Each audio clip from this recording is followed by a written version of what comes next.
Great defeaters, new and old, welcome back to another fantastic episode of The Breakdown. And I mean that genuinely. This will be a fantastic one. With your hosts, BaseDaKID, Tony, the Pugilist Boy. We are the children of the game. Tony, how are you doing? I'm good, my friend. I'm back to school and nicely refreshed. I'm looking forward to us discussing some of the amazing action that we've been seeing over the last couple of weeks. How are Indeed. you, though?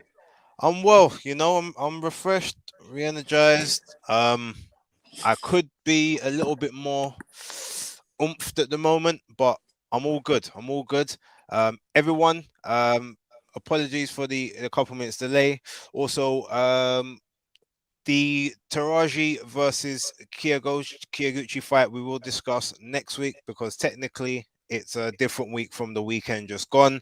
But yeah, big performance, and we'll get into that very briefly. Both Tony and myself will just say RIPs both to Perms and to Takeoff over the last couple of days. They've been sort of very sore within the community that we both frequent. So yeah, just wanna touch on that. Tony, I don't know if you've got anything you want to say before we carry on. No, I mean, obviously, those close to Dean White, uh, we send him our commiserations. Look, anybody in the boxing family is family. So we always show our respects, and that's something I think that the boxing world is very good at doing. I know we can be very disrespectful when we're talking about people when they're around, but we generally are very, very good when it comes to our nearest and dearest when it comes to times of trouble and when they pass away. Cool. All right. Okay, so I'm gonna jump in the chat real quick and just say what's up to the people who are here. So Mulla Mulla, thank you very much here. Super early as always, Uncle Jonah, Fight Fan TV, man like Danny Glover, much respect. Declan, I see you. Thanks very much for being in the building. Dan the man, the hardest working guy on Twitter, always. Before Arusu, yes, most definitely. RIP to Takeoff. Michael O, we still What's have that beef, but comment it's all about good. Michael O? It's all right. He's been upset since I stopped him on Monday Night Smoke ages ago. It's all good. Uh yeah. Okay. Right. So we first and foremost, we'll just speak about Mauricio Lara versus was it Jose San Martin from last week. Uh Essentially it was the only fight that was on that entire weekend, so we decided not to do a show. We said we just talk about it in this one. One thing I want to credit to Lara is that his defense looked much improved from previous fights. He looks like he's actually been working on quite a few bits and pieces. um I'll let Tony address that one real quick. Bruce, big up, and yes, much respect. So I can't really comment too much because I didn't really see too much of that fight. In all honesty, I'll let Okay. you take the lead on that one. All right, cool. Well, Saw the look, highlights. no, with regards to that, like I said, Lara, he came with his usual sort of pressuring style, throwing wild haymakers, but he did actually demonstrate a partial jab throughout the first couple rounds. He was setting up a lot of his hooks and his sort of straight shots very much behind the jab lead. So that looks like something he has been working on. Let's see Hmm. if it's something he decides to carry on with. But again, sustained pressure, and just the will to have a gas tank. Those Mexico City sort of upper elevation guys just seem to have those gas tanks, and San Martin just wasn't really prepared to be able to take the sustained pressure. Lara did what we know him to do, but as I said, there were quite several improvements in there. And if he was an avoided fighter before, chances are he's going to remain that right now. So, but it will be good. He called out Josh Warrington and Lee Wood, both by name. He said Warrington, he wants to basically retire him. He said that's unfinished business that needs to get finished. Warrington can't run. He's got to see him. He said he also wants that smoke with Lee Wood because Lee Wood faked the injury, according to him. He's not happy, and he essentially San Martin was a keep busy fight, which took place instead of that. So ultimately, Lara's on smoke, and everybody knows what he brings and the kind of drama he can cause. And yeah, that's pretty much that one. So we will move on to this week's action, and there was quite a bit of it. So Tony, where do you want to start? Shall we start with the UK card, which headlined by Katie Taylor versus Karen Carabahal. You were at that fight, right? Yeah, I was there. I was low key. Excellent. You were low key. Yeah, I didn't announce it to anyone. So, but yeah. Okay. Well, I have a minute's action. So if you want to give us your from the venue view of what you saw, and I've got some notes here that I will go on after. Here you go. Okay, so Katie Taylor put on pretty much a near shutout performance against Carabahal. She was essentially just too quick for her. She had too good reflexes. Punch, the speed was still as good as it previously was. Carabahal, the only way she was really going to have any success would have been to double and triple the jab, as you saw that she attempted to do at the start of this bit of footage. But unfortunately, she just didn't have a good double or triple jab. Her feet were a bit too slow for Katie, so every time she would set her feet to throw her shots, Katie read that, and a lot of the time either backed away or she struck in between, which caused Carabahal to have to reset. Katie was also very good at jumping in and clinching and turning Carabahal to end up keeping her and putting her on the ropes, which is something that Carabahal just wasn't able to to sort of adjust to throughout the fight. Um, but she landed some decent shots. Katie still had to take a couple of shots in there, some silly shots that maybe she shouldn't have taken. But Carbajal's no slouch. And again, as I said to people, there's Argentinians notoriously tough, so it was always gonna be a 100%. You have to work and be switched on for the entire fight because there were any lapses, any breaks in the gas tank, any pauses for breath. Unless you had an excellent clinch game, Carvajal would have just kept coming forward, which is what she done. So yeah, it was a standard performance. It was probably a 7.5 to an 8. It was just a slightly better than the level of competition, but that is what Katie Taylor seems to do very well. Be just good, just a bit better than who she's fighting on the night. And part of that, I guess, is a way to maintain your sort of yourself, and preserve yourself as well by not having to go all out at all times. But yeah, that was my take on that particular fight. What did you think watching it? So let me get my notes out. Katie Taylor, 36 years old, against the 32-year-old Karen Carabahal. Two orthodox fighters. What I noticed is, Katie Taylor comes in great shape. Not that she's ever not looking in great shape, but she just kind of looked a little bit hench today on this occasion. She looked very good. From the get-go, she was very sharp. The slip counter was on point. She had a great ability to slip counter. Forgive me, and you're the statistician, but is Carabahal a little bit taller than Taylor? Slightly, yeah. Slightly, because she did look physically bigger and taller, but having that physical advantage didn't help her in the fight. Because what I noticed was she falls short with a lot of her punches. She was taller, just to say, she was taller. She wasn't actually bigger. She's actually a naturally smaller girl. So when we saw them at the weigh-ins, like Okay. essentially Katie Taylor comes down slightly. Mm-hmm. Carabahal was someone that eats herself to the weight a bit more. You could see it Okay. in their shapes. So when there Yeah. was on the actual night, Katie was the thicker of the two marginally, but Yeah. Carabahal was the taller and rangier. Just didn't have the foot speed. Okay. Well, I mean, it looks like Carabahal is the taller as they stand upright in the ring. However, Katie's ability to slip, to use her head movement, use good footwork, negates everything that Carabahal brings to the ring, and effectively she's dominant through the whole fight.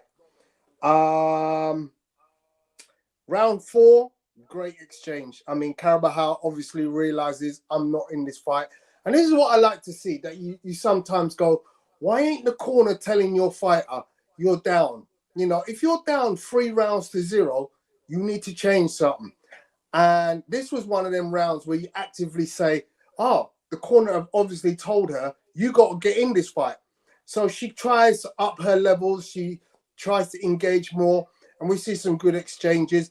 And this round, to me, was the most similar to rounds that we saw where Delphine Persoon was pressuring Katie Taylor in her 2 fights. And to me, anybody who wants to beat Katie Taylor has to look to Delphine Persoon, because if anyone's caused her trouble, that's the fighter. And that's those 2 fights are the ones to look at. I mean, we all know that the Serrano fight is ultimately one of the great fights of the year. But actually, I'm kind of thinking, was Persoon not a little bit more problematic for Katie Yeah, because of her style? it's because she's a natural pressure fighter who throws a lot of punches, whereas Katie is a natural pure boxer Right. with a little bit of boxer puncher, attributes. So Yeah. Persoon will always make, because she would have to make Katie work, whereas Mm-hmm. everyone else, Katie can kind of always dictate the pace. Persoon's the only person where she wasn't able to do that with. Yeah. Yeah. So it was interesting because that formula to me seems the best way to beat Katie Taylor. I mean, she's so dominant now. Um, and interestingly, I was looking at the punch stats through round 6. Carabahal had thrown 123 punches to Taylor's 97, and Katie Taylor had landed 36 to Carabahal's 31. So it was kind of a close fight, and obviously Carabahal was doing a lot in terms of throwing her hands and being, very loose with getting her hands out. But Katie's just that much better of a technician. And eventually, obviously, from round 5, 6, 7, 8 onwards, Katie reestablishes her control. And as the fight ends, you kind of see that, Carabahal just doesn't have an answer for Katie's good work. Katie's combinations. I mean, this is something that I sort of look at again. She throws great combos off the jab. Yeah. So she slips counters and then she throws a combination. When she's in close, she does the shoe shine. But nothing comes at the end of it. But what you should have is a and a bang. Yeah. Where you're looking to finish that shoe shine with a heavy shot. But she doesn't tend to throw that. And that for me is where I kind of look at Katie Taylor and Clarissa Shields and think I prefer to watch Clarissa Shields because she tends to work more towards that bang shot. Even though what you say is correct about her not being a great finisher, but I generally just prefer that type of heavy-handed type work than the shoe shine stuff that Katie Taylor throws, because she beats everybody hands down with that fast hand style, but there's no power in there. And obviously the fact that she's only got 6 KOs in 21 wins tells you that. And I know Clarissa also has a very low KO ratio, but she does throw a little bit more bad intention type shots in her work, in my opinion. What's your thoughts? Yeah, I mean, I won't argue with you. It's your opinion. It makes sense, I suppose. What I will say is, I guess with Katie, she's she works how she needs to work against opponents. Now she fights for the most part a lot of the opponents. They're like I said, there's a lot of Argentinians, sort of a lot of Eastern Europeans, just a lot of naturally tougher people. And sometimes you might have that shoe shine, as you say, but Mm. you don't necessarily want to be there to plant your feet at the very last one, because they might try and punch with you and you might get caught with your feet planted, Yeah. and that shot hitting. There's been several times in some of Katie's last fights where we've seen her go to throw a punch and her arm gets caught in the ropes or just grazes a rope or something, and you're like, that's the last place you want to be with someone that has, even if not the hardest of punches, but enough, but they're actually sitting down on their shots trying to throw a hard one, and you end up getting caught because you've stayed there one punch too long. So Mm. I mean, it works for her. Yeah, she doesn't get the knockouts as much, same as Clarissa, but I think the difference is, and like I said to you and Danny and others in the chat one of the last week, she doesn't market herself, or she doesn't talk about being a KO artist, or someone that goes or looks for the knockout. She just wants to win. So Mm. her marketability and her fights aren't impacted by the fact that she doesn't get the knockout, because a lot of the time she's just in great fights, and that's Yeah. what ultimately we want. Yeah. Understood. Understood. So let's move on, shall we? Oh, before we Just do, just address the points. want to say, just before we touch on that point, quick shout out to Skyline, the editor, because we didn't say what's up to you, and Hot Pies, big up, and thank you for tuning in. Now, with regards to Bruce's point, can't help but think Taylor has lost the finesse and snap she had before Pursoon. Not sure where it is, but she doesn't look the same, albeit still great. Now, I will agree and disagree at the same time. I feel like she still has the finesse because she's still getting it done. She's still got the will to win, and she's still got the same hunger and drive. The difference is those are hard fights. She had a long amateur career. She's had a long sporting career. She's getting older. She's 36, gonna be 37 next year. Ultimately, the body slows down. Things, you have to force the work a bit more. Like, it's not necessarily a case where she's as spry as she used to be. She's not. She's had to fight a lot of her more recent fights before the Serrano fight with slight injuries. Both leg injuries. I think she had an arm injury at one point as well. She was fighting through, so she's pushing through pain barriers. She's forcing the work. So yeah, she's not at her peak fitness and condition like she used to be. But that just goes to show how head and shoulders she is above a lot of people. And the only person that's really gonna beat her is Father Time, and that's that's the one undefeated, undisputed heavyweight, undisputed all weight champion in the entire world. So you'll just get a younger, hungrier, fresher girl that's just a bit quicker, maybe hits a bit harder, or just has the fight of their life, and her body just sort of it breaks down in one random moment, and that's going to be where the first loss comes from. It won't be due to skill. Cool. Before says Katie should retire. She's done it all in boxing and beaten everybody in her division. She won't retire until she gets that island homecoming. She'll retire after that, I reckon. Hmm. That was a response to Bruce. Does she fight any black fighters? I'm sure she has Oh, at she some fought point. Tasha Jonas, so Yeah. And Fight Fan agrees with me in that Clarissa definitely tries to hurt people more. but then again, is that more of an indictment on Clarissa? Is that a further indictment on her? The fact that she tries to hurt them and she still can't get the job done. Whereas Yeah. maybe if we're saying that Katie doesn't by comparison, but she's had more opportunity or more KOs on the record, maybe pound for pound her strength is a little bit stronger, or her technique is a little better. Who knows? Mm-hmm. Cool. All right. Let's move on. On the undercard, you had Jordan Gill against Kiko Martinez. Right. I actually want. Do we want to? You want me to go? I'll start on this one.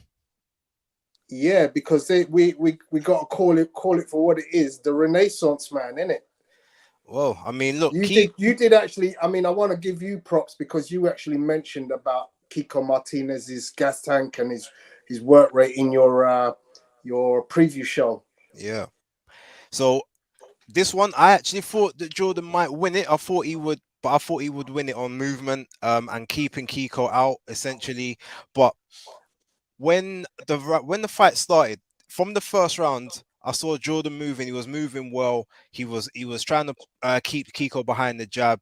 He was sort of moving. He was avoiding all of the the big swings that Kiko was throwing.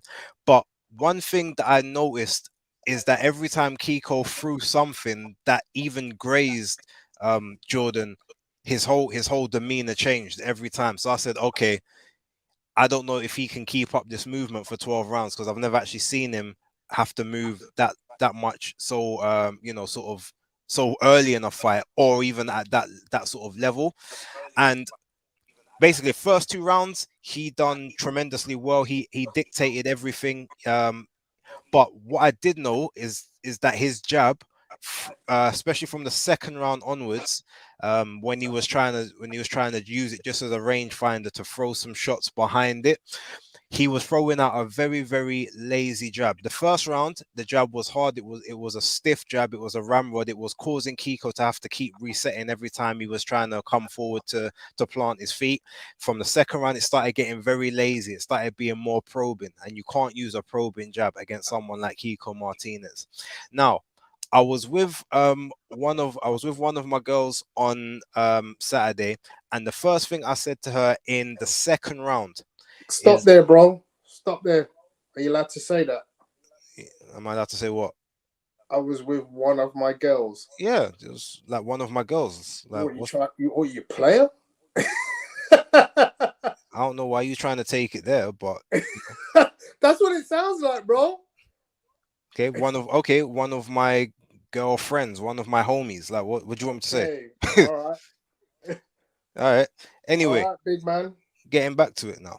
So, yeah. So first thing I said to her, I kept seeing Jordan. He kept dipping down. The way he kept dipping down low, below the waist, with his arms spread, trying to avoid the swing and trying to avoid the Mm, hook. So the first thing I said to her is he's gonna get times with an uppercut because I saw Kiko looking for it from the first and the second round as well. He just wasn't able to land it. He was on the yeah. outside. And then lo and behold, in the third round now, obviously he shoots a straight right at the start, buzzes Jordan, and Jordan, I guess, probably gets flashbacks from the Gorfi fight and decides to he falls and decides to try and take the count. Very next thing, he's getting pressured throughout that round. He's probing again with the jab. He's not sticking the jab out. He's not ramrodding the jab home. He's literally just probing with it and trying to throw big shots behind it, which was Kiko's bread and butter. Lo and behold, towards the end of the round, he's doing the same thing. Dips down, bang, gets caught with that uppercut. I saw it just being marinated for the first round and a half, and it got landed at the end of the third. And as soon as I saw that shot land, I said to her, he's not gonna survive this. Like he's done within the next two rounds. Lo and behold, we saw what happened in round four. He got dropped again with a straight right, and then he got dropped with a vicious looping left, and that was all she wrote. To be fair to him, he got up, he wanted to carry on, but his face was a bloody mess. Kiko was ready, he smelt that blood, but on this occasion, you had what's his name, the trainer. Dave Coldwell. Yeah, you had Dave Caldwell jumped up on apron, waved the towel at the ref, and it was all over. Kiko Martinez comes back, proves that he is still world level. If you're not of a world level caliber, then you won't beat him. You can't just be European level and beat Kiko. You've got to be world level. And yeah, Mm, Jordan just unfortunately showed he wasn't world level and didn't have world level power to keep Kiko honest. And Kiko smelled blood and took advantage of it. What yeah. did you I say? mean, I know Dave Coldwell very well, and he's done really well with fighters under his guidance. Obviously, Tony Bellew was probably his highlight reel boxer. but he's had a lot of other very successful fighters. Jordan Gill was one that I had a lot of high hopes for early in his career because he looked very, very sharp as a technical boxer. But obviously, the last fight and the fight before were sort of dangerously bad for him. Obviously, coming back from the brink of defeat in one of them and not looking good in another. It to me seemed like a very dangerous step to get in the ring with Kiko Martinez. And when I listened to what you said, as I said before the fight, I kind of had to agree with you because Kiko on his night, he's a dangerous operator. Apparently, Jordan is Declan's boy. But yeah, look, I gotta give props, and like Fight Fan says, Kiko's career needs a movie because it's unbelievable. And just to highlight for those who don't know about Kiko, look at this. Debut in 2004, won first world title in 2013, two-weight world champion, five-time European champion, 57 fights with 44 wins with 30 KOs out of those, 11 defeats, 2 draws, 36 years old, but every one of his 11 defeats have been to world level or former world champions. I Absolutely. believe that's correct. He's never lost to anyone below world level. So, the guy, Fight Fan Danny, yeah, he does. He's easily one of the greatest Spanish fighters of all time.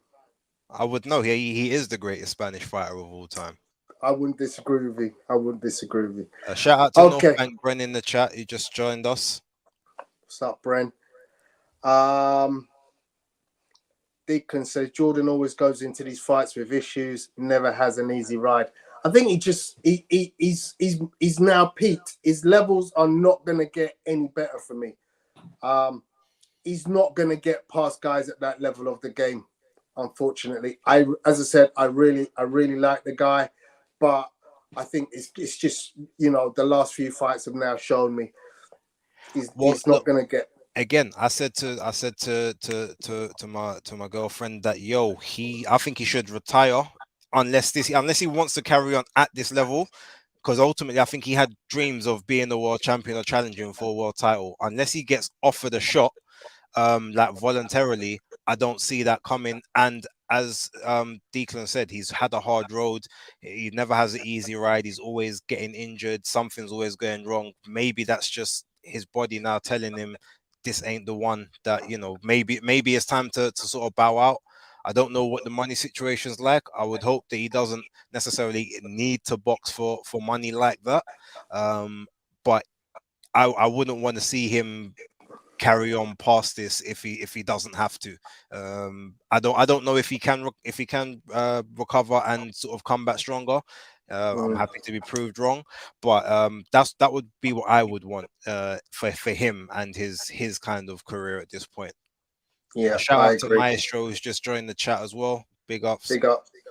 Teachers Union.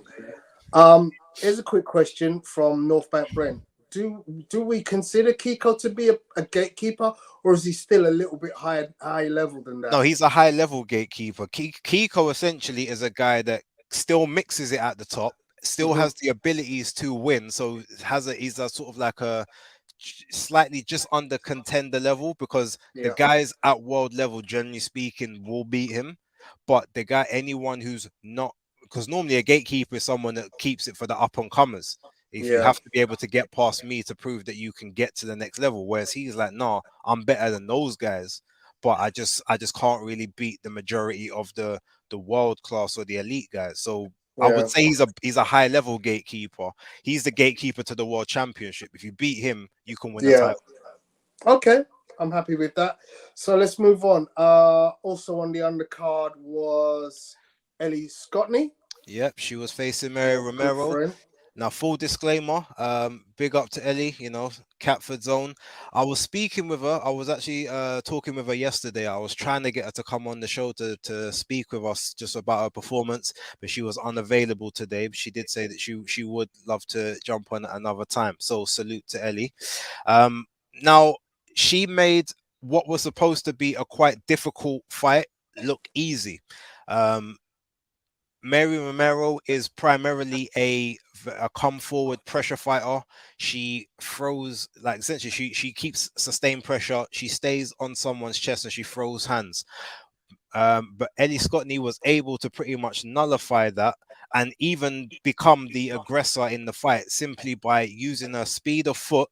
Every time that Mary set her feet to plant a shot, Ellie would she would hop back and then make Mary then have to stop, reset, transition to come forward, whereby Ellie would then step forward into her range, throw in that jab, throw in the right hook as well, and throw in the straight right from the backhand.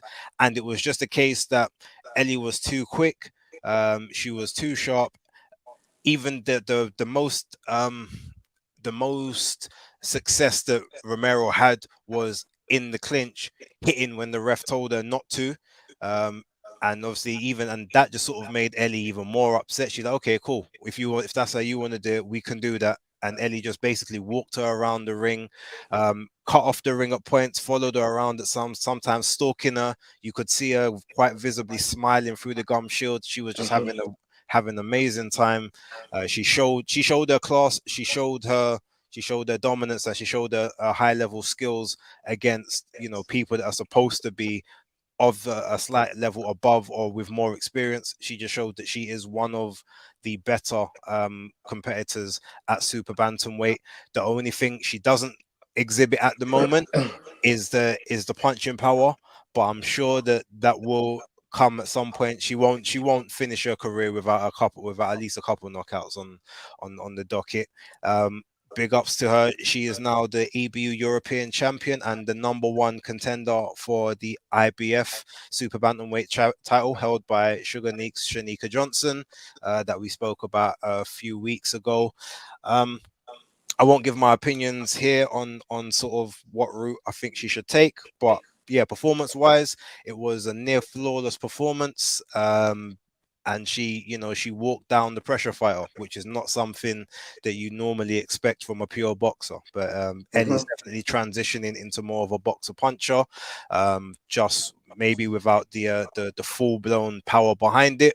But at this level and with her natural gift, she seems to be staying safe enough to not have to worry too much about what's coming back at this point in time. What did you think of the fight from what you saw? This is one I missed that one. Sorry, buddy, I missed that one. So it's a good thing she didn't come on the show. So yeah, let's catch the comments on this one. Ellie did well, especially after the early rounds. Big up the Crystal Palace fans from Danny, a fellow Palace fan. Yeah, because Palace is obviously the closest. Well, yeah, to her is the closest. Charlton just after that in terms of distance, but yeah. Cool. The only other fight I did see was the very short fight with Mr. Fisher. Mr. Bosch himself, that guy. Bosch. Yeah. You know what? I was watching the other day. He's a funny guy. I like how humble he is, because you listen to his interviews and he's just so humble. But the thing is, I like he's humble because ultimately he knows that he's still a ranked novice in this game. Like in terms of he had one amateur fight, so that in itself, everything we see of him is sort of his natural athleticism as a big guy.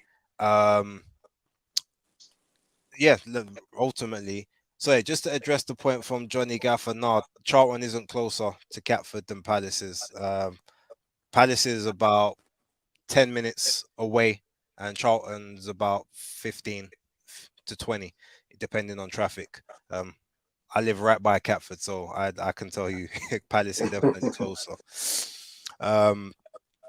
Yeah, so with regards to like the run for ball, he's learning. Everyone's like, okay, well, the step up. Ultimately, every time the people he's going in there with now are the people that he needs to be going in there with to learn his craft. He's all the rounds he gets in the gym aren't going to prepare him for ultimately like what is sort of what is down the line. And that heavyweight, you can't really afford to try and match him tough at this point, because it's the one division where one punch literally changes everything, and you don't want to put him in there against someone that might be a step too far and you're not 100% sure he can handle that. He's got to be brought along extremely slow, and ultimately the fact that he is such a ticket seller, his whole crowd, the people that come to see him, they don't really care about the level of opposition that he's fighting right now. They literally Yeah. just they invested in the man, not the record, and not not who he's fighting. He's one of those type of ticket sellers. So he can stay the course for the next sort of 5, 6, 7 fights if he really wants to. I don't mind the pace he's at. He's not being put as the co-main. He's not on a Campbell Hatton thing from his first fight. He's been down the card. They kind of put him to the middle, or to the sort of upper bottom section of the card, which is the right place. Eventually, sort of 2, 3 fights from now, he will, he'll end up being in a fight against maybe a Southern Area title list, or sort of someone that's a bit more seasoned, where he can get that sort of that first test. There's no rush to the Southern Area. There's no rush to the English. There's no rush to the British. There's no rush to the European. He's 23 years old. He's got all the time in the world. Again, he doesn't have the amateur pedigree. No one's expecting big things. So let him enjoy the ride. And yeah, that's pretty much all I can say about that. What did you think from what you saw? So, pretty much everything you said was correct. He's clearly way below the elite boxers in the heavyweight division.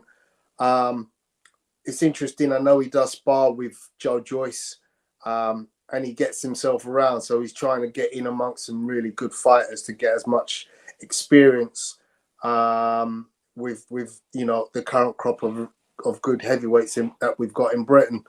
So he's doing the right thing. As you said, they're managing him quite well. Fisher will not win a world title. Nathan Gorman has bigger upside. I'm not so sure. I think Nathan Gorman is very limited.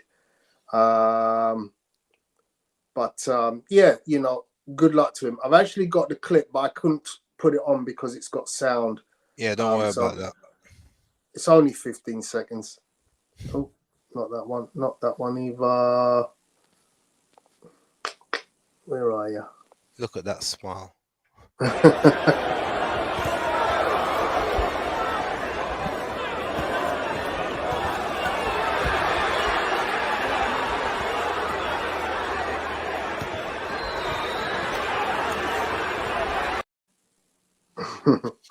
Yeah, one thing I give him, he is very heavy-handed, but as you can see from the shots that he's throwing, especially he doesn't really throw anything correctly. It is all very clubbing, but he throws and he loses his defense when he's throwing. He doesn't keep tight, and that's one of the reasons why you don't step him up to like a Sokolovsky or someone like that. Even possibly someone like a Cash Ali is probably not the right move, because those guys are still technically sound, and they, if they could cause trouble and see those openings that he was given.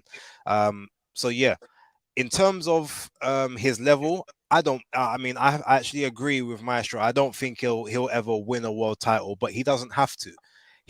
Again, from no amateur background, his ceiling, or his probably dream, is like a British title or to get to European level. If he gets to there, he's already accomplished a lot more than he was probably set up to do. But that being said, at the age of 23, provided he doesn't take the wrong fights too early and he stays dedicated and actually wants to learn all the time, he doesn't even have to fight for a world title until he's like 32, 33. He's got all the time in the world, and by that time, maybe the heavyweights coming up ain't that good. So we'll have to wait and see. But yeah, I don't think as much as he might say that's the ultimate dream, I don't think he will ever be like upset if he never reaches world title status. Yeah. Do you know what the funny thing is? Yeah. Who just said he gives him Dave Allen vibes? You know what? Johnny Fisher could even be the next Frank Bruno. And the reason I say that is he's obviously going to be a year and a half before he really gets into anything too deep, as in deep water. In a year and a half, I don't think Fury's boxing, Usyk's boxing, potentially AJ's boxing. Obviously, Dubois and Joyce are still going to be campaigning. But if the belts are fragmented and them two have got a piece of something, then Johnny Fisher might end up actually being in a world title fight. Not to say he's got the capability to win it, but we've seen guys who are not great performers end up in world title fights. Eddie won't put him in a world title fight before he's 27. Unless he shows a marked improvement, which is 4 years. So what are we? We're in 2022, so not earlier than 2026. Because ultimately, his whole vibe at this moment is the fact that he's dispatching guys and his crowd and his fans love him. Yeah. Obviously, they'll still love him even if he loses, provided he doesn't take like maybe a brutal knockout. But even then, they might still love him just because of the type of person he is. But Eddie will not risk that money until he's 100% certain that Fisher has a chance. And he, you know, there are some people he'll chuck in and see what you got. There's some people that he realizes they're good for business, so you don't do that to them until you're sure. And I think Yeah. he's one of those people that not going to be protected, like he's not going to ever fight anyone decent, but he will be pushed correctly for his level at all times, in my opinion. So I don't see that happening anytime in the near future. Cool. All right, let's move on. Next fight we will go to. I kind of think that's the end of the UK card. Unless there's Yeah, I anything didn't. else. I didn't watch anything. I know the Gary Cully got a first round knockout against Mehdi, so big up to him. But I didn't see that fight on the night, and I still haven't watched it back now. I didn't think it was No worth problem. it. So we'll move across the water to our partners across the Atlantic, and we will start with Zapeda Diaz. Oh, okay, so Joseph Diaz Jr. versus William Zapeda. Now, if you guys haven't watched this fight, I highly recommend you do so.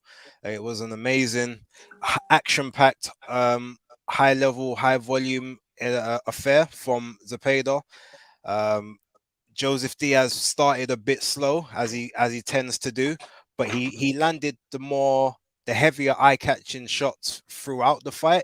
But Zapeda just overwhelmed him with variety, with power, with combinations up and down, as you can see there.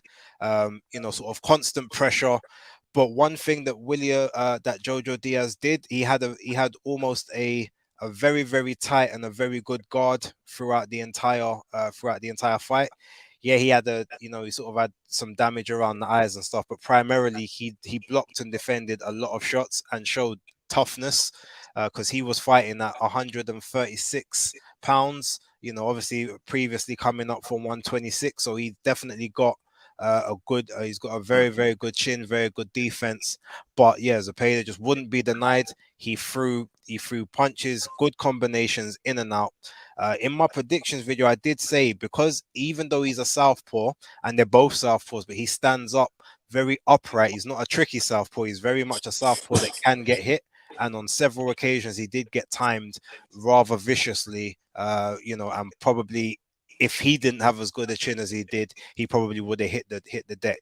But yeah, just he's again. We talk about those, sort of that elevated, the elevated aerobic levels, and sort of where Mexico sits. Mexico City is well above sea level, a bit like Big Bear.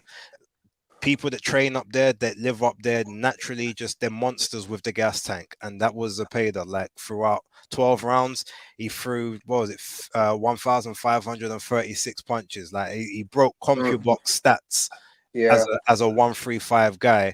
That just goes to show you, though, like the Mexicans in that area, if you ain't the hardest puncher in the world, or you haven't got the best timing or a way to nullify them, you have a hard night's work.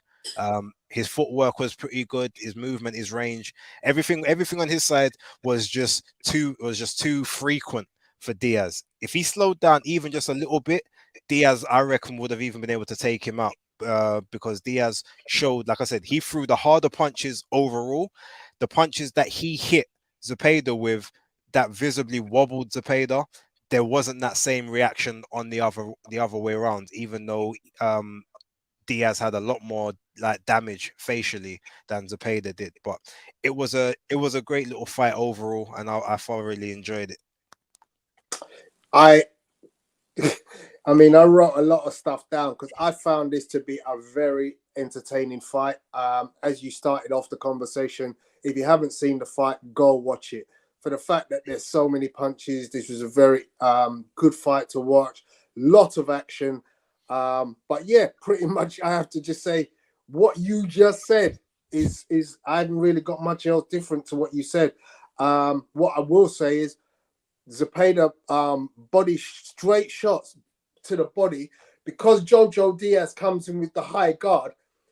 It was literally a case of I could drop my knees and throw left, right, or right, left, because they're both southpaws, straight into Diaz's midsection.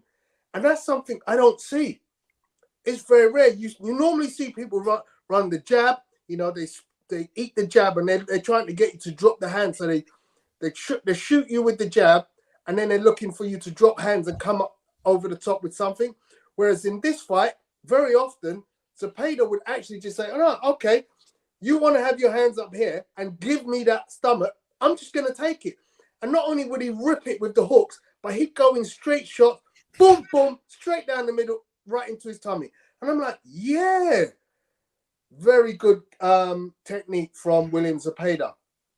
The other thing that affects his punch count is his combinations. This guy works in 6 to 9. I mean, 6 to 9. Let me say it again. 6 to 9 punch combinations. I'm like, raw. Because it's funny. Yeah. I don't know if anybody's seen the video of Floyd this week. Have you seen Floyd? Yeah. Right.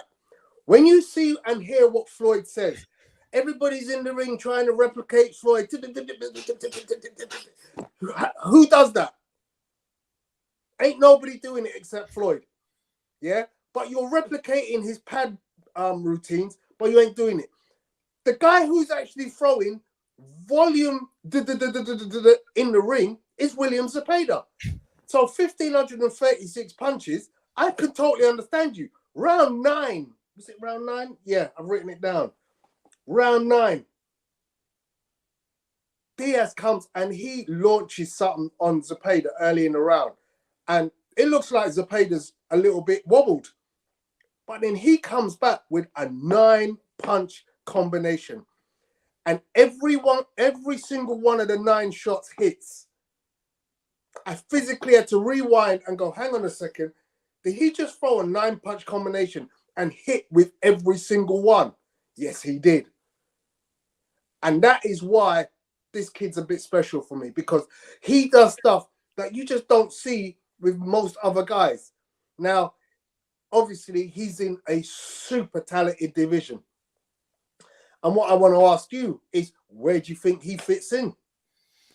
He's towards the top. I mean, he's not quite at that he's at the world level. He's not at the elite level quite yet, but he's not far off, and he's still young enough that, you know, he's 26 at the end of the day. Like he's still at a stage where he's gonna improve, and he's not someone that as much as he is like big for the weight, he's not tight at the weight. He's not someone that you worry about struggling to make 135.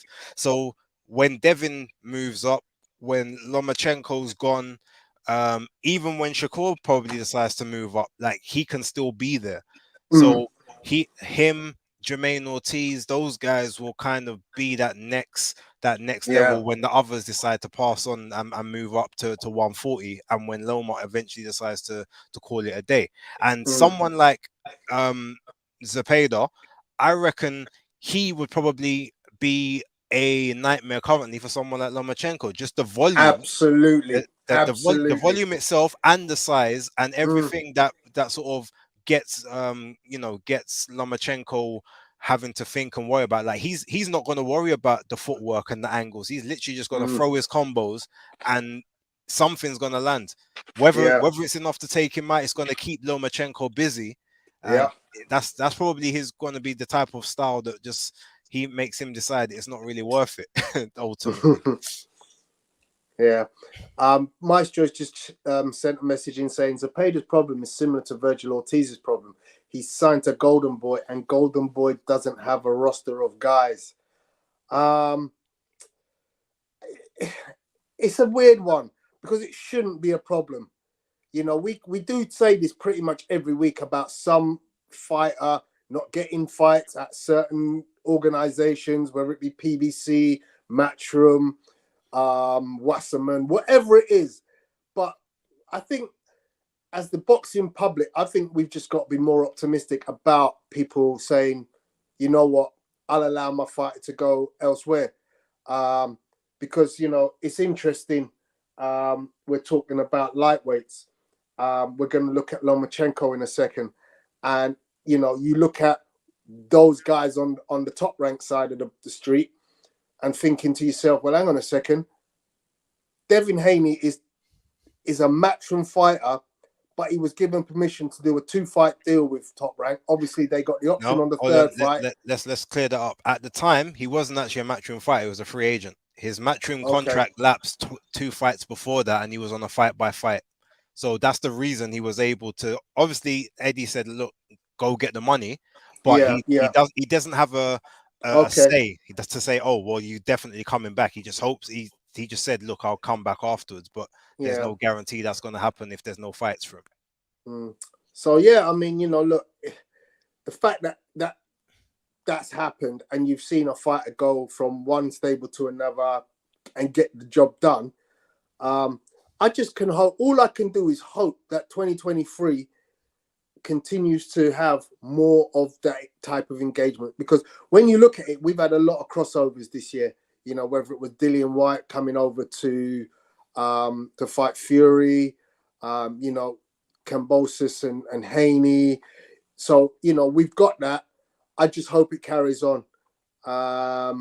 You know, Well, look, I the mean, female boxing card a couple of weeks back was brilliant because we saw multiple different sighted boxers coming into one place and saying, "Yeah, we'll do it."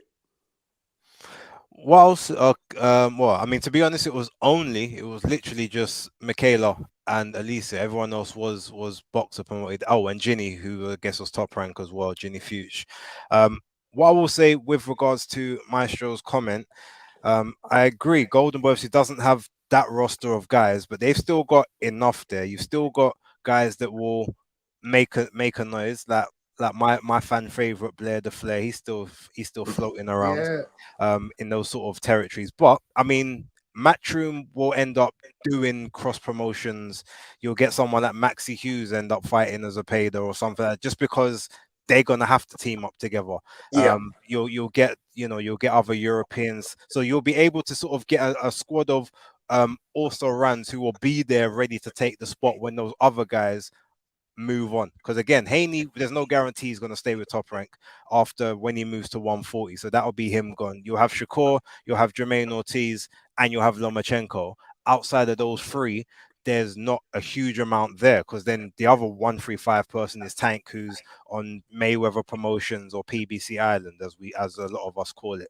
So ultimately, they're going to be a lot more spread out after Haney moves, whatever happens there.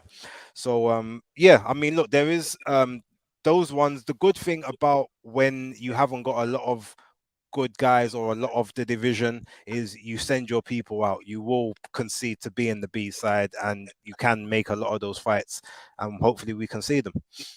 yeah, absolutely. Oh, also before we move on to Lomachenko and finish up, I remember I saw a comment from Skyliner. He asked, "What's the Premier Division in women's boxing?" So he said, like, e.g., in the men's division, we know heavyweights are usually the pinnacle of the sport. In women's boxing, it's got to be lightweight at this point. Everyone seems to be able to congregate in and around there. You've got 126s that can kind of go up to 135 and mix it up like Heather Hardy did. After she lost to Amanda Serrano. Obviously, you've got Michaela Mayer, who's bursting that seems to go to 135. You've got Alicia Baumgardner, who used to campaign at 135 and also has had fights as high as sort of 140, weighing 137. Chantel Cameron's always said she's a natural 135er, but she was fighting at 140 to get opportunities. Jessica McCaskill went to 135, then jumped to 140, then 147. Natasha Jonas was at 130, jumped to 135, now at 154. So that seems to be the glamour division. If you can play a trade at 135, you can get good fights for decent money. Cool. So on the undercard of Diaz Zapeda. Yes. So this is the penultimate before that's right. So this was Alexis Rocha versus I think it was Eric Perez Campos. Perez Campos, yeah. I think his name's Eric. If it's not, I apologize. But this fight was great. To me, it was literally the whole fight was fought virtually in the pocket, close quarters.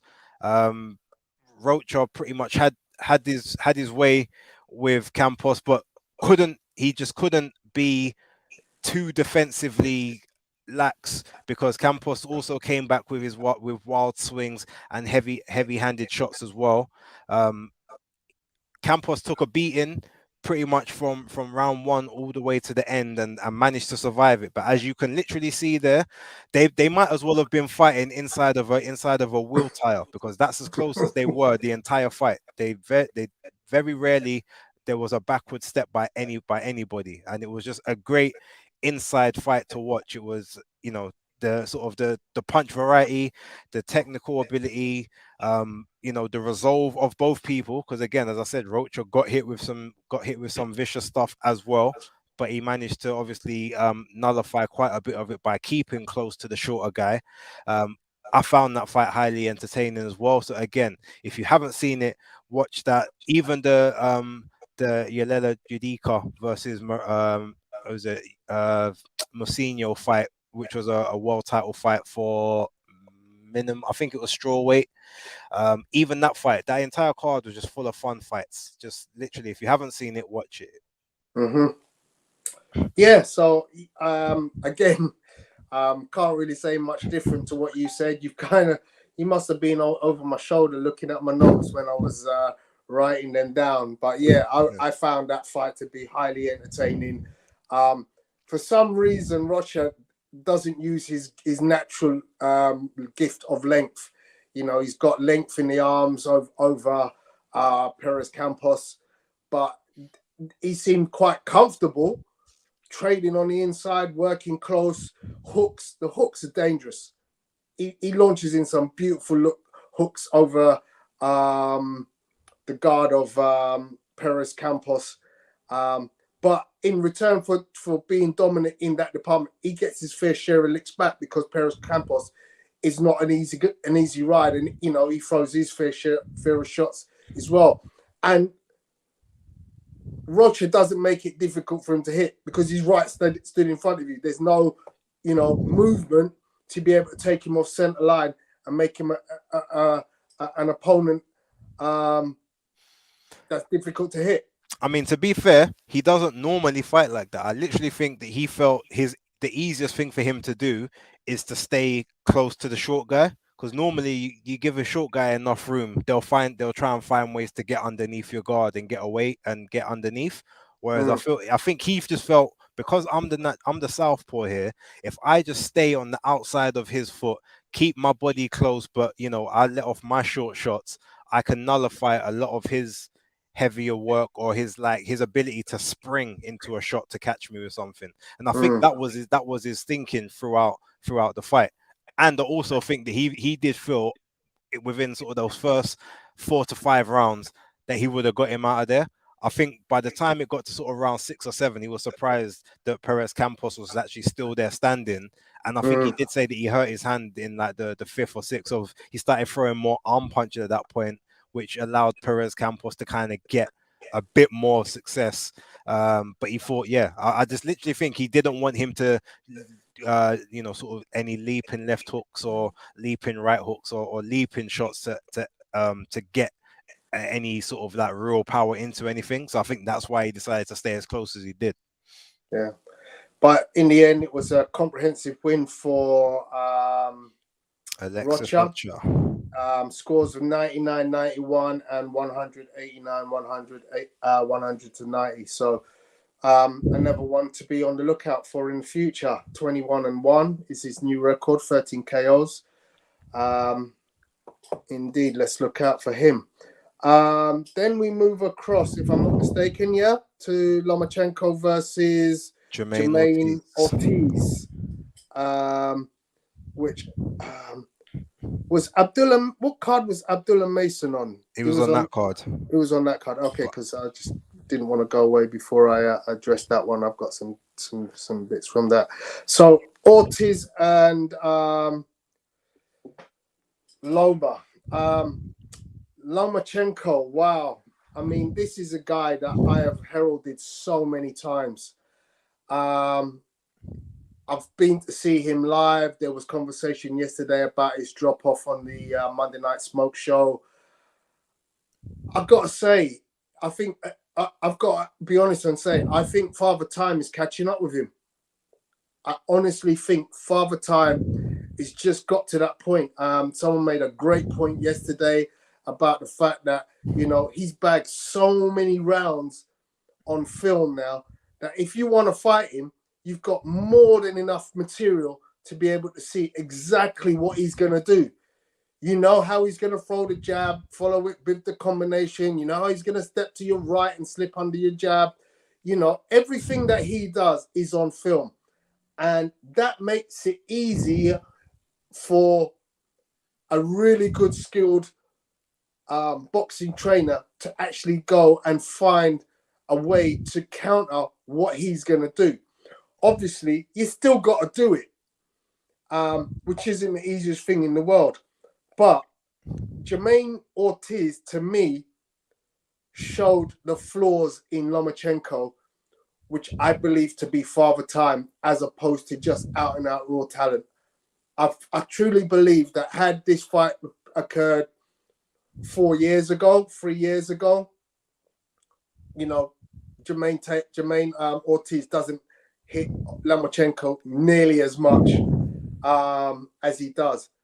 The things that I'm looking at, early rounds especially, Lomachenko's footwork is all over the place because Jermaine Ortiz is employing a very good jab. And what he's doing is he's using his natural physique. And I've mentioned this a few times where guys aren't using their natural physique. Ortiz is a bigger guy. If you want to know what Haney versus Lomachenko is going to look at them early rounds, because the naturally bigger guy with length and size is bullying the hell out of Lomachenko. So for me, I wrote in capital letters, big problem. The legs are just not what they used to be. They're not as effective as they used to be. Now, as the fight goes on, he improves. But those early rounds, I was looking at a guy and thinking to myself, this is not going to go well for this guy. And to be honest, some of those scores, I did put them on the end of the video. The scores are badly inflated because Jermaine Ortiz, to me, and I was talking to Mauricio yesterday, gets way closer scores than that 117, 111, for instance. One thing that I've written here, Loma can't play. Now, in previous fights, in previous years, Loma enjoys his boxing to the point where he does things in the ring where you're like, oh, look at, he's having fun with this kid. You remember when he's in the corner and he's waving the guy, come on, hit me. And it's like, he's just enjoying beating the hell out of people. In the fight with Ortiz, There's none of that. There's absolutely no room where he can go, I can showboat. And that's a big part of him, why he's someone to me who I saw as being like this super boxer. And I guess a lot of people, and you know, if you look at lots of people's top 10s current pound for pound, a lot of them still have Lomachenko in their top 10. And that's probably on the basis of, look, this guy's playing with guys. But those days are now done, bro. I'm honestly, as a Lomachenko fan, saying we've seen the best of this guy. And with the new crop of fighters that we've just talked about, he ain't getting away with any of that. The other thing I'm going to say is, you know, the size thing. I mean, it just makes me think, with all those killers at 135, is it time for him to start thinking about going back down to 130? The thing with Loma, and I think it's almost a gift and a curse. He's kind of done a little bit what Floyd did, whereby rather than competing and being like big for a weight, he's almost fighting at his walk around weight at the moment. Now, what that does, the benefit of that is the fact that you're never drained. So because you're never drained, you've always got more stamina than your opponent. Your gas tank is naturally better. You're gonna be able to outlast people ultimately, and that's essentially what he does. I don't know what that is, but It's my phone. Sorry, someone's sending me mad amount of messages, and I'm trying. Yeah, put that on silent, man. Be professional. Sorry. Yeah. So essentially, what Loma does is like, it's almost to a point where he's like, okay, you know what? I'll take the first half off. I'll just apply the pressure. I'll nick around here and I'll nick around there. You can do what you want to do because I know I've got enough in the gas tank to take you on and to take you out towards the back end. Now it's a very dangerous tactic because ultimately you miscalculate that and you get a Teofimo Lopez situation where you was maybe around off, or you was around, and you, because you didn't finish the fight within the distance, you then kind of allowed yourself to be upset on the cards. Whereas at 130, at 126, yeah, probably he would be the bigger guy. He would probably be able to stop a lot more people, but then his gas tank at that point might be questioned, because let's remember, at those weights, he very rarely went 12 rounds. He normally got people out of there. And then the same, even when he came up to 130 initially, because there's a lot of guys, when they're either a correct 135 or a big 135, they start fast, and then the pressure, the gas tank, you wear them down, you drain them down, and then you take them out because they've just got no resistance left. They're gasping for air, mouth open, arms come down, from their natural tight guard position, get caught with something, bam, go down. And that's obviously what he's had to use to trade on at 135, fighting these naturally, huge guys. Like we saw Devin at the end of the fight, how he looked. Now, obviously, Devin's been eating since then. He's not in training right now. So he's probably sitting around sort of maybe 160, 165, but you can see the big size discrepancy. Like Loma probably doesn't go above 142 pounds, like soaking wet. So it's literally a case of his whole thing with these fights has literally got to be, I've got to do enough to be competitive in the first half of the fight and get one or two of those rounds, and then just know I'm gonna outlast you and either take you out at the back half, or I'm gonna win and sweep the back half of a fight to win. And I'm not sure if he'll be able to do that against someone like Devin, purely because Devin's whole game at this point is keeping you on the outside, hitting you with that spearing jab, and if you manage to get on the inside of that jab, he'll grab you, tie you up, spin you to the ropes, and push off. Very similar. And can I also add that Devin's footwork at this stage in his career is far superior to Lomachenko's. Yeah, I watched it in the second Campos fight. His footwork was phenomenal. I mean, I already said it on the review of that his whole body of work in that fight was a masterclass. Of course, George came in with his stupid switch hitting tactic, but Devin's footwork is a thing of beauty. Well, I could easily show an amateur and say, watch this guy for footwork, and I'd no, just be like, okay, I agree with that, but his footwork looked even better because he was fighting Cambosis. His yeah, footwork wouldn't look as good against Lomachenko because Lomachenko's still got very good feet as well. And Devin doesn't. One of the things with Devin, we saw it with Jojo Diaz, for instance. Diaz, being a southpaw, took away Devin's jab for the majority of that fight. So Devin had to fight a lot more, which obviously caused him to tire a little bit towards the back end of the fight.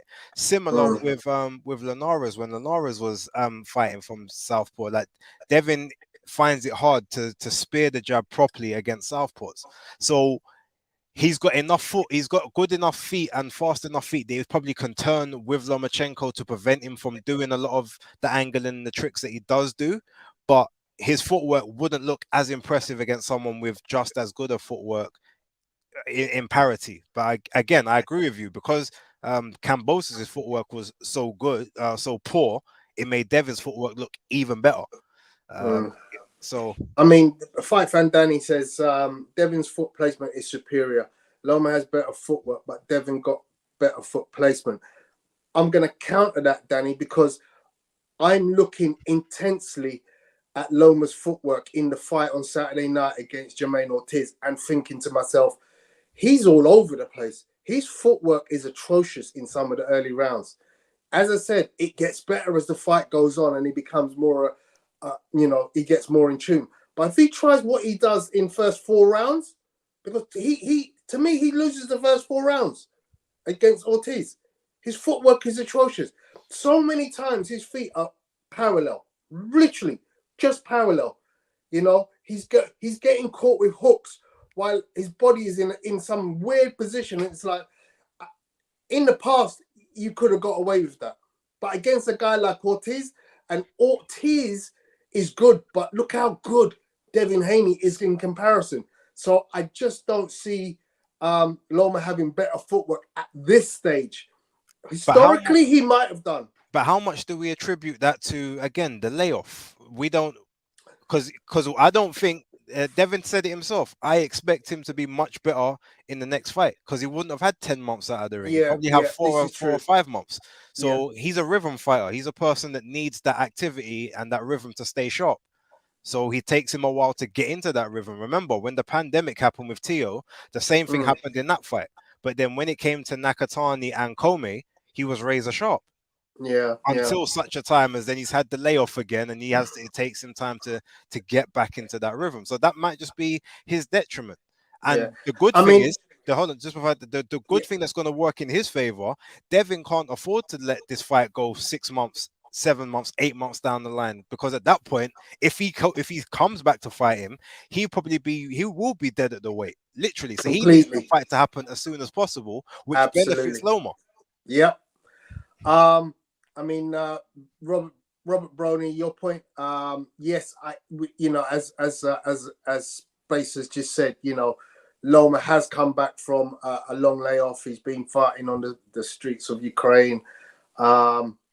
So yeah, we can bear that in mind. However, boxing is a brutal game, and if you try things when you're not quite ready, the results can be very detrimental. There's plenty of fighters out there who've tried to do I can swerve the hard work or the grind to try and get myself in this or that place and end up being found out in a bad way. Plenty of cases of that. And this to me looks like that's possibly one of those situations. He hasn't been fighting regularly. Things are not looking, the matrix is not as what it used to be. But I started my whole thing about that. I think Father Time has just caught up with him, in my opinion. Yeah. He even looks old. His face features look old. He does. You look at him at the end of the fight, he looks 50. I look more fresh-faced than him. 50's a bit harsh, but okay. No, I'm not disagreeing. I'm just saying 50's a bit harsh. And I'm not even taking a certain level of bias in there, as you know. I like off camera. We're not gonna talk about that on air, but yeah. Yeah. Well, I mean, look. Ultimately, as I said, the fight. I reckon that fight, if it's gonna happen, will likely happen by about the end of March, early April, early May at the latest. Any later than that, and it benefits Loma more than it benefits Haney, because then Haney's got to literally, he's going to be putting on that natural size again and having to strip it all back down, which then will play and wreak havoc on the gas tank, which again Loma fights at walk around weight virtually, so he will be able to last the pace unless Haney literally can bank the first 7 rounds and then just hang on for sort of after that. But it will be good. It will be good to watch. I'm looking forward to it. You know me, I don't really want Haney at 135 anymore. You've known how I give it up when it comes to that. I want him to move and think about his health.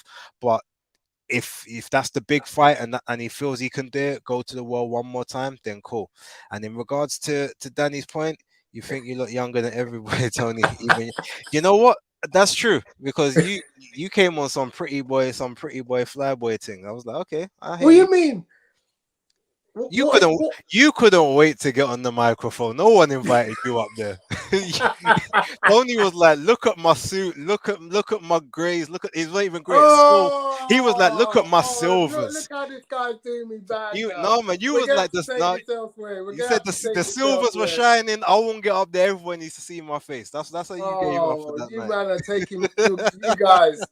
All right, we'll have this conversation another time. But look, listen, Anyway, guys. so Yeah, this is I tell you what this fight was also that I kind of noted was this is one of them rare occasions where an NABF champion becomes. And I'm like, Rob, when was the last time you saw an NABF champion? I'm like, that title just, it kind of died back in 1980 something. I know it's still out there. I do know it's still out there. And it's not to say it's the only time I've heard it. But it's very, very rare that you get two fighters on a headline and it's like this. And you think, what are they fighting for?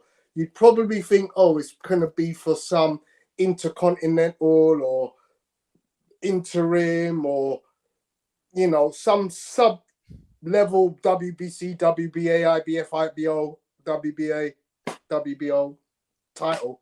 But this one was for the NABF. At one time, I'm pretty certain you had to be American to fight for an NABF yes, it's title. a North American Boxing Federation. That's what Yeah, it is. and I'm pretty certain this is the first time I've heard an Eastern European winning an NABF title. Actually, no, it's not. I can think of somebody else back in the day. Remember, he might be a citizen. He might have citizenship now. Who was I don't even know what fight it was you're referring to, but he could have a citizenship. Well, I'm talking about this fight with Lomachenko and Ortiz. Was it NABF title on the line? Yeah, that's what he wins. Hold on. You keep talking. I'm gonna do some. I didn't even. Yeah, so it was very, very, very strange, and I put big question mark next to it because I was like thinking to myself, NABF. I could have sworn that you'd have to be American to fight for that title. But it doesn't surprise me because we're in an age where people are just throwing titles around for mud. And as Fight Fan Danny alludes to, yeah, it was refreshing to see them fight for the equivalent of the American version of the British title. Absolutely. So again, British title. Maybe it's in fact probably because Loma's got a green card now. Maybe that's why. Because I'm sure he's got the green card for that. But just mad, just mad. Just anyway, let's move on. They don't. Undercard. I'm just saying. I'm looking on here. It doesn't actually say on BoxRec that title was on the line. Yeah, so. No, I took note at the end of the fight when he lifted the belt because I was like, what belt is that? And then I realized, and the ring announcer said, and the new NABF lightweight champion. I was like, all right, I didn't think he qualified to fight for an NABF title. Okay, Cool. Is what it is. Let's talk about the undercard then. Where do you want to start? I didn't watch any of the undercards, so Okay, you can talk what you want, and then we can get no out of it. problem. Because there was a couple of nice things on the undercard. Apart from Uh, Torres, I did see Richard Torres. Only highlights. I didn't see the whole thing. so our crowd favorite Nico Ali Walsh was in action. I think it's time we started taking it seriously. I mean, Nico Ali Walsh probably is the American version of Johnny Fisher. You know, he's a middle of the road fighter who has a hell of a following because mainly behind his name. But he's actually not a bad boxer. Can he mix it with the elite? Probably not. But while he's, on the while he's kind of winning things, make hay where the sun shines. It's not the worst thing in the world. I mean, does he have a hell of a following? I've never really heard people talk about him outside of obviously the cards he's on. But I'm asking. I bet he's now a recognizable face on the streets of certain towns in America, more so than probably Terence Crawford. Only because he is that guy, grandson of the great late Muhammad Ali. I just think they're doing that Ricky Hatton stroke Matthew Hatton. Oh, he's his son thing and marketing it in that way. And obviously, we've now seen he's bringing in the Ali shuffles into his work. He's doing the bolos and all that. And you just think, okay. It's not going to take you to the mountaintop. But while it's there, I bet a lot of people are like, oh, did you know Nico Ali Walsh is fighting? Because ask yourself this question. If you're in the arena and you suddenly hear the next fight will be Nico Ali Walsh, you're like, oh, I want to see him just to see, just in case. Yeah, okay. That's how I see it. I just think he can't go wrong. So, in the same way that he's, grandson of the late great, I just think this is one of the nice stories that every now and again they wheel him out and they go, yeah, look, he's on the aired portion of a card, even though he's not fighting that quality of opposition yet. So really and truly, he's more the equivalent of Campbell Hatton than Johnny Fisher. I'm just thinking Johnny Fisher from the crowd perspective, but yeah, probably is more Campbell Hatton, than Johnny Fisher. Okay. Robert Broney, we did say at the start of the show that we have caught that fight today. We will be talking about it next week, though. So the next fight that I picked up from the Loma Ortiz fight was Abdullah Mason. I mean, this kid, very, very short night's work, but I've got the 10 seconds worth that I picked up. Have a look.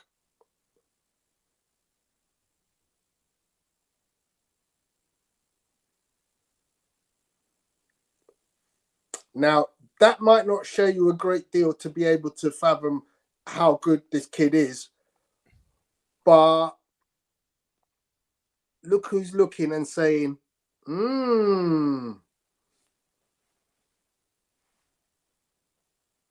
And I got to agree with Shakur Stevenson. The brother is badass. Maestro, if you're still in the chat, give us your opinion on Abdullah Mason, because I know Maestro was there. But yeah, he's one to keep your eye out for, boys and girls. Not a great deal of work was done because it was a quick in and out, but what I saw was very nice, sweet hands, as they say for Mr. Plant. Yeah, no, I definitely know about Abdullah. He's one that I keep an eye on. There's also, I haven't been able to watch the whole card yet, but I was also keen to look at Jeremiah Milton as well to see how he fared as a young heavyweight prospect at the minute at top rank. So That's another guy to keep your eyes out for. Also, if that's the sort of, as I said, Richard Torres had another good performance. I like his style. He's going to be fun for the heavyweight division. But we have to especially give. with his haircut and he's a proper porn star retro look guy, ain't he? I mean, that's your lane. I'm gonna keep away from that. I'm not the one with the ladies, my friend. I'm not the one with the girlfriends. That's a lie. You just said it. No, do you know why that's a lie? Because we heard you. When was it the other day? We was talking about the ladies that you was with, and anyway, we're not gonna go into that. Because Oh, yeah, you know exactly what I'm talking about. So let's not go there. Let's not let's go there. not go there. But no. Speaking of ladies, lastly, before we get out of here, because it's getting late now. Thank you everyone for watching. Maisie Rose Courtney, new addition to, I believe it's the super flyweight division. I could be totally wrong in that, but she made a professional debut. She ended up being technically, I guess it was the chief support because she was a float fight against Hackbold. But yeah, pretty much very spiteful. Good hand placement. She's from the Repton, sort of the Repton amateur gym. She's now a part of the first lady of the Matchroom, sort of the Matchroom gym. Yeah, she looks like she's gonna be a bit tasty in the ring. Good punch variety, stays in the pocket, pressure fighter. Yeah, good punch selection, heavy-handed as well. We're just hoping, obviously, she can turn over some of those shots a lot more, like a lot more comprehensively, and start getting those stoppages. But I can definitely see them coming. If you haven't, if you didn't watch that fight, yeah, just tune in to that 4-rounder. It was a very good performance, and I'm going to be keeping my eye on her moving forward. Cool. So, ladies and gentlemen, I hope you have been entertained. I certainly have been. There's been a little bit of banter going on there.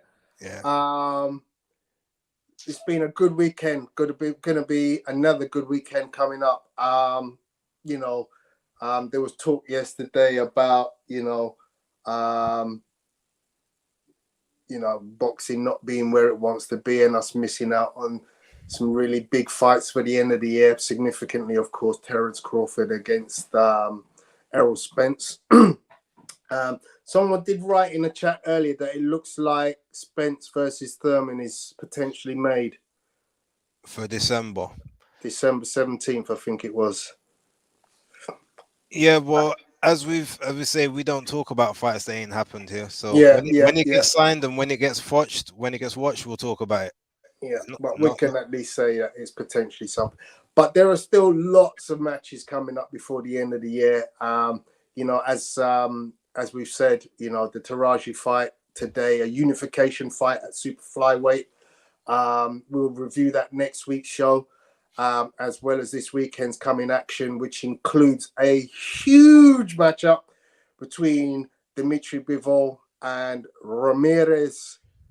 Gilberto Zerdo Ramirez, yes.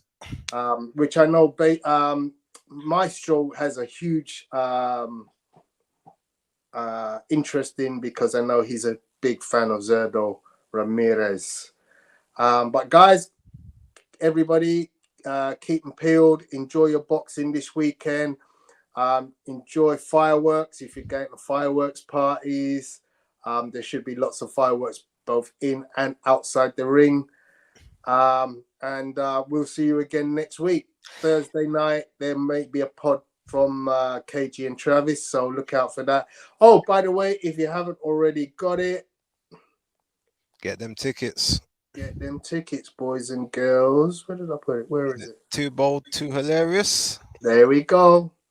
November 27th. Yep, Sunday, November 27th. So it's just after the Sky fight series card. You can go and you can transition from there straight to the Bloomsbury Theatre. That's what I will be doing.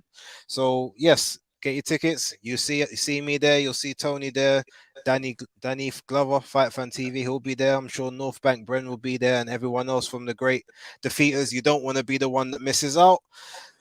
make sure you go and support the boys. They do an amazing job, and yeah, we're all blessed to be on this ride with them. So much salute. You can see my channel down in the ticker tape. I got a couple of videos that I just put out recently. Might be another one tomorrow. I'm reaching that 100 video milestone, so please follow that, subscribe, like, share it with a friend, a colleague. And then also, Tony, put your stuff up so that so they know where to follow you. There you go. Tony All the right, guys. Pugilist Boy on everything, or Pugilist Boy on everything. Big ups to everyone. Salute. We're out of here. Have a good Take care, week. guys.